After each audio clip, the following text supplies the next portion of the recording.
এই নরসিংদীর জেলখানার গেট, এটি ছিল নরসিংদী জেলার 2024-এর ছাত্র জনতার অভ্যুত্থানের একটি রণক্ষেত্র। এই রণক্ষেত্রে খুনি শেখ হাসিনার নির্দেশে এই নরসিংদীর ছাত্রলীগ, যুবলীগ, আওয়ামী লীগের ক্যাডাররা, এই নরসিংদীর পুলিশ নামক কিছু সন্ত্রাসীরা আমাদের ছাত্র জনতার উপরে গুলি চালিয়েছিল। এখানেই কেউ কেউ পোশাকে, কেউ কেউ পোশাক ছাড়া, কেউ অস্ত্র নিয়ে, কেউ অস্ত্র ছাড়া আমার নিরীহ ছাত্র জনতার উপরে ঝাঁপিয়ে পড়েছিল। আমার সাথে আজকে এখানে রয়েছেন নরসিংদীর আমাদের বীর শহীদ তাহমিদ ভাইয়ের বাবা, এমন অসংখ্য আহত এখানে রয়েছেন, অনেক শহীদ পরিবারের সদস্য এখানে রয়েছেন। তাদেরকে সাক্ষী রেখে এই রণক্ষেত্রের মঞ্চ থেকে আপনাদেরকে বৈষম্য বিরোধী ছাত্র আন্দোলন এবং জাতীয় নাগরিক কমিটির পক্ষ থেকে একটি কথাই বলতে চাই, এই 24-এর অভ্যুত্থানে যে শব্দ নিয়ে এত মানুষ রক্ত দিল, জীবন দিল, যেই আশা আকাঙ্ক্ষাকে সামনে রেখে যেই নতুন বাংলাদেশের প্রত্যাশায় এত প্রাণহানি ঘটল, সেগুলো একটি লিখিত ঘোষণাপত্রে অবশ্যই ডকুমেন্টেশন করতে হবে। আমরা নরসিংদীর পথে প্রান্তরে প্রত্যেক শ্রেণী পেশার মানুষের সাথে, রিক্সাওয়ালা, অটোওয়ালা, সিএনজিওয়ালা, রাস্তার ফুটপাতে যারা দোকানদারি করে, যারা বাস চালায় কিংবা কর্মজীবী, আমরা প্রত্যেকের সাথে কথা বলেছি। আমরা এখানকার স্কুল কলেজের স্টুডেন্টদের সাথে কথা বলেছি, তাদেরকে আমরা আমাদের দাবিগুলো জানিয়েছি। তারা একাত্মতা ঘোষণা করেছে এবং বলেছে এই প্রত্যেকটি দাবি যৌক্তিক। আমরা আমাদের জায়গা থেকে শুধু একটি কথাই বলতে চাই, অন্তর্বর্তীকালীন সরকারকে ধন্যবাদ যে তারা এই দায়িত্ব নিয়েছেন, কিন্তু অন্তর্বর্তীকালীন সরকারকে নির্দিষ্ট সময়ের মধ্যে এই যে ঘোষণাপত্র, সেটি পুরো দেশের সামনে ঘোষণা করতে হবে।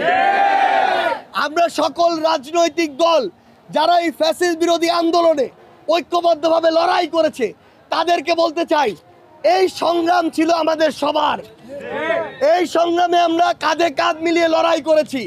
তাই আমাদের সংগ্রামের এই ইতিহাসের একটি অংশ হয়ে লিখিতভাবে সংবিধানের ডকুমেন্টেশন থাকা উচিত।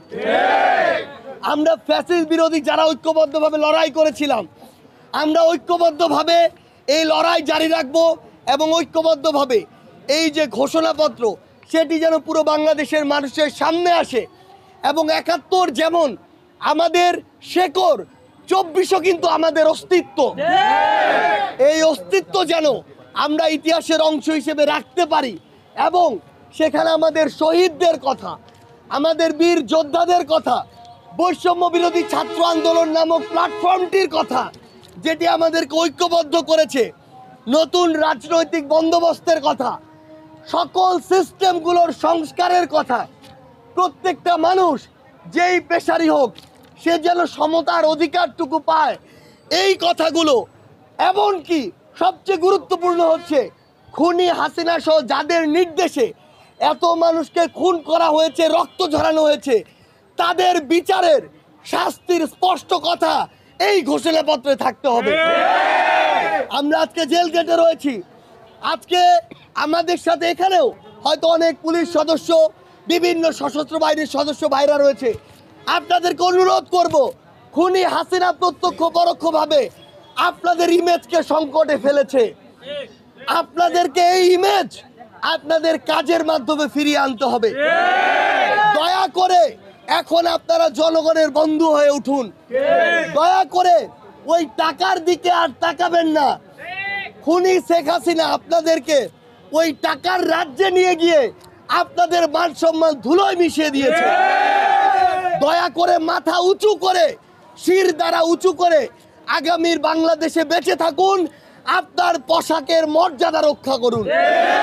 পরিশেষে আমরা শুধু একটি কথাই বলতে চাই, এই নরসিংদীর ছাত্র জনতা যারা এই রণক্ষেত্রে ঐক্যবদ্ধভাবে লড়াই করেছে, তারা যদি ঐক্যবদ্ধ থাকে, আগামীর বাংলাদেশে, নতুন বাংলাদেশের যে আন্দোলন, যে সূচনা শুরু হবে, সেই সূচনা নরসিংদীর আমার সামনে থাকা এই বীর যোদ্ধাদের নিয়ে শুরু হবে। আমরা আপনাদেরকে স্পষ্ট করে বলি, আমরা অন্তর্বর্তীকালীন সরকার যে দায়িত্ব নিয়েছে সেই দায়িত্বের প্রতি শ্রদ্ধা জানাই, তবে দায়িত্ব নিয়ে দায়িত্ব পালন করতে হবে।